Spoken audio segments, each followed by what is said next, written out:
Indeed he is, and he will miss the game with a grade 2 MCL sprain after he suffered that injury on Saturday. A couple of major national reporters I won't name said he had a grade 3 sprain and he might miss some time. Well, if you got a grade 3 sprain in your MCL, you're missing a lot of time because the thing is torn and it doesn't repair itself. If it's not fully torn, it will repair itself with rest.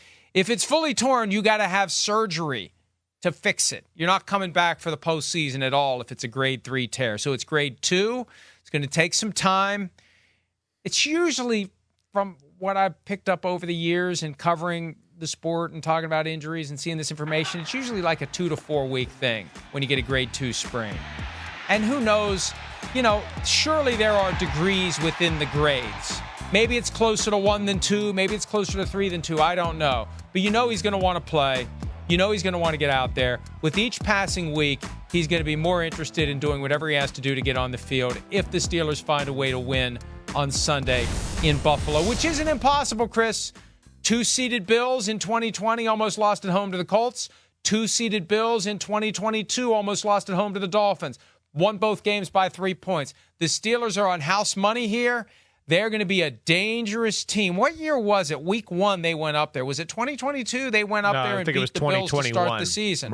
Right. Okay. Yep. Regardless. Yeah. I picked that game. Yes. I picked the Steelers to win that game. Right. I think they went there in 2022, and I think they got that. absolutely blown out, actually, right? Like, there was early I might have picked them both years. Yeah. I think it was I early might have been on, right one year Gabe and wrong Davis, the next. 98-yard touchdown, right? So one year they upset them. The next year, Buffalo didn't fall asleep at the wheel and whoop their butt, I'm pretty sure. All right. So, but I hear you. I mean, we know. I mean, again, this is a team that, okay, Pittsburgh, make the game ugly. The Bills' offense isn't exactly like, it's a guaranteed 34 points like it was a few years ago. They're kind of playing a different, grinded-out type of football game, too. So, that's where the T.J. Watt injury hurts the Pittsburgh Steelers. We know that. We know it's a quarterback in Josh Allen that likes to run, likes to hold the ball, likes to scramble. Those are the type of guys, T.J. Watt, strip sack, whatever. Hold the ball too long, get hit as he's throwing, the ball pops in the air.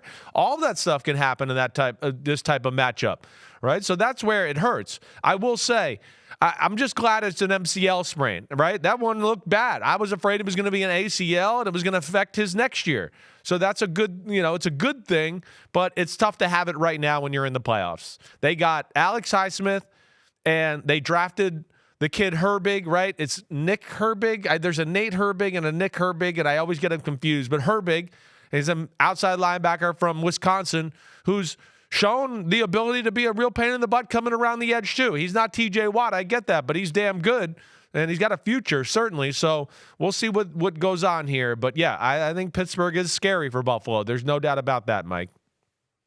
There's been so much talk about the Dolphins-Chiefs game possibly being one of the coldest ever in league history. We haven't talked about weather elsewhere, so it's time for the weather on the ones. The Buffalo forecast for Sunday, according to my trusty phone device, which has rendered about 50 different industries obsolete.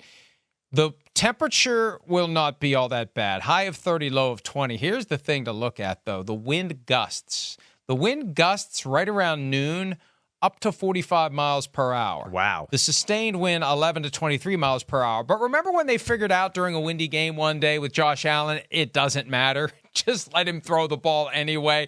He can cut the ball through the wind. But if you throw wind into the mix, it becomes a factor for both teams. Who can run the ball better may become an issue in this game if those wind gusts are up in the neighborhood of 30 to 45 miles per hour during the game. So it's just something to think about as we prepare for tomorrow when we have to make our picks in all of the Super Wild Card games. No, yeah, definitely. Weather is a big part of it, right? There's two guys, though, I just don't worry about with the weather in football a whole lot. And you just mentioned kind of two of their situations. And that's Mahomes and Josh Allen.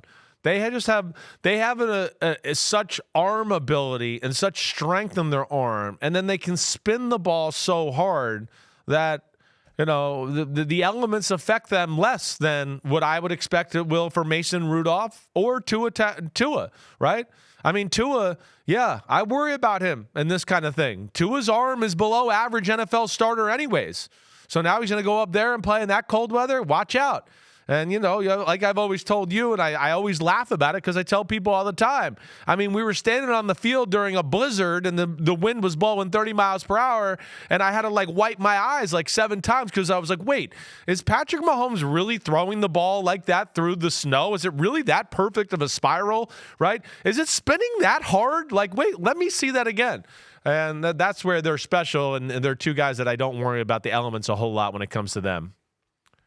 He told me the next year after a snow game against the Broncos that he'd never played in snow. He had no idea what to expect, right. And he realized that day that we were there, Andrew Luck's last game. He likes it. Yeah. Makes the ball feel a different sticky. way. He Right. liked everything about it. Now, Yep. I don't know that it's going to be snowing. The snow's going to be Friday, but it's going to be cold. Yeah. Very cold on Saturday night. Hi, it's Mike Florio. Thanks for watching PFT on YouTube. Hit subscribe for the latest news and analysis from Pro Football Talk.